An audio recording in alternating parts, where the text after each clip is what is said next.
Hello guys, welcome to Generation Unravel. In this video I'm going to be showing you how you can delete your Asana account. So let's say you don't want to use your Asana account anymore, and here I am currently on Asana account.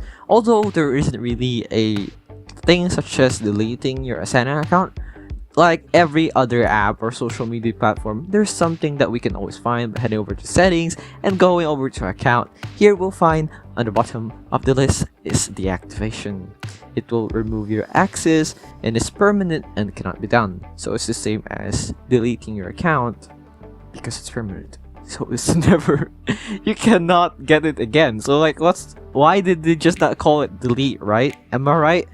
So yeah, it's the same for Snapchat, Instagram, Facebook probably too.